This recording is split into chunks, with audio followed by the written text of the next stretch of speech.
Hello, Potomac Crossing Ward. Here's the lesson for Come Follow Me 2020 Book of Mormon number 11. This is Jacob, chapters 1 through 4, the title of which is Be Reconciled unto God Through the Atonement of Jesus Christ. So with this lesson, we're covering the first few chapters of the book of Jacob. We see shortly after Nephi dies, the Nephites begin to slide into apostasy.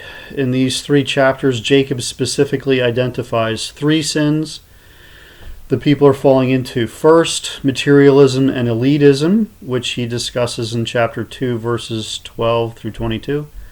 Sexual immorality, which he discusses in chapter 2, verse 23 through 35.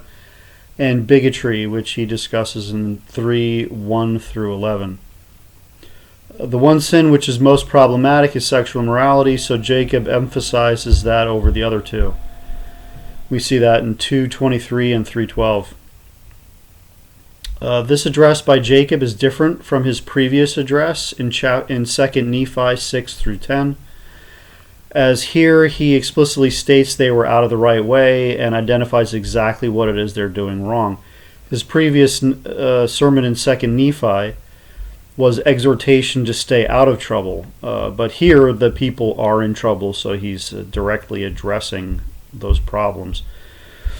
The matter of sexual morality is one of adultery and fornication by prostitution, or what's called in the scriptures as whoredoms. We see that accusation in 2:23, 3:5, and 3:12. The people committing these acts were attempting to justify them by comparing themselves with David and Solomon, and saying it was no different from them having multiple wives and concubines. We see that in 2:23. Jacob attacks their false justification by showing that even David and Solomon's multiple wives and concubines were an abomination, and he says that in 2:24. So these Nephites have no footing to stand on at all in appealing to that example. Jacob does not directly accuse them of concubinage and polygamy. He only accuses them of whoredoms. Thus, it's likely they were not actually engaging in concubinage or polygamy. That was just the grounds for their attempt to justify their behavior. At this time, the community is still relatively small. Note in Jacob in 3:13 is the first time to state that the population is starting to get numerous. If prostitution were occurring in such a small group, whether the activity was formal or informal, it seems unlikely it could occur for long without it getting to the general knowledge of the rest of the group. The result would be a social catastrophe for such a small, formerly cohesive group. Backstabbing, gossip, and innuendo are a natural reaction, and the text suggests it's already started to happen here. We see that in 2:35 and 3:10.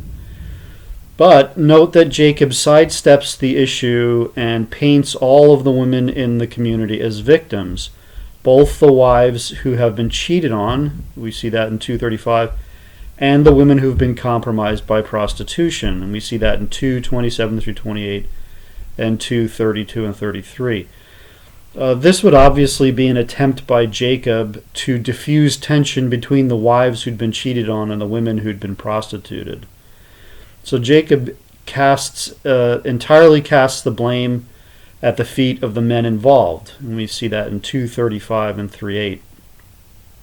And rightly so, as in any patriarchal society, there would be no supply if there were no demand. These men who are sexually exploiting the women ought to be compelled out of charity to assist them, which is the subject of 2:17 through 19.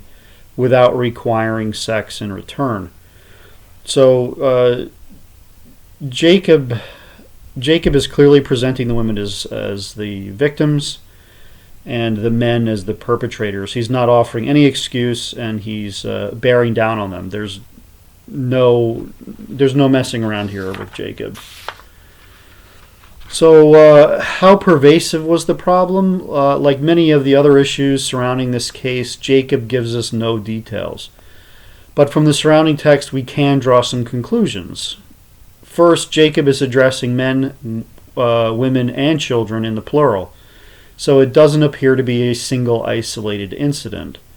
Second, the wives and children have found out about it, and it's caused personal and family upheaval.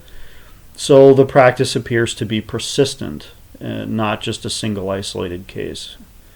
However, in chapter 2, verse 5, Jacob states, "It is the Lord who has revealed to Jacob the true spiritual condition of the people, and has commanded him to get up the following day to chastise the people." And we see that in 2, verse 11. This suggests the practice was covert and therefore not widespread or prevalent, and certainly not condoned by the community in general. If this were completely prevalent through the whole population, then it seems likely that Jacob would have addressed it in a different way, and he would not have referenced a kind of revelatory experience in the Lord telling him what to say and what's going on. While not explicitly stating this is the case, Jacob apparently suggests it was under the second king Nephi that this practice was going on. He's saying that apparently it was the second king there. So if we look at chapter 1, verse 15, chapter 1:15, there's this phrase, "under the reign of the second king." Now in the Book of Mormon, this phrase means it's the doing of that king. It's not just this phrase is not just a chronological placeholder, as in it occurred during the reign of this king. This is a statement of responsibility, as in during this king's tenure, the king started or allowed this practice to occur. So you can see similar phrases in Mosiah 27:35, in Alma 21:20 through 22, Ether 7:19, Ether 9:16, and again in Ether 10:12. If this is the case, it sounds similar to the situation with wicked King Noah. And if you take a look at Mosiah 11:1 through 15, Noah's father was a good king, but Noah is not a good king. He hoards wealth, he keeps prostitutes and concubines, puts down his father's priests, selects self-serving priests, and these priests distort the law of Moses to justify the king's bad behavior. So, filling in the cracks and trying to put some context to this, perhaps second King Nephi was among a wealthy ruling elite, and those other wealthy elites persuaded second King Nephi that the law of Moses permitted concubines and polygamy, and he went along with it, or maybe even he spearheaded it. It's not clear. While it seems unlikely the original King Nephi, Jacob's older brother, would choose somebody prone to such things to be his successor, the sad truth is good men fall, like did the ancient David.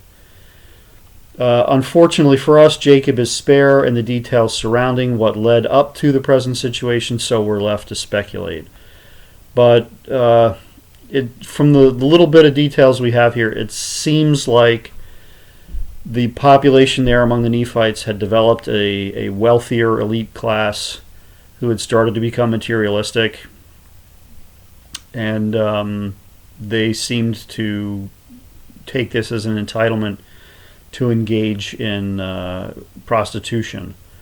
So, yeah, that's my background on Jacob 1 through 4. More next time.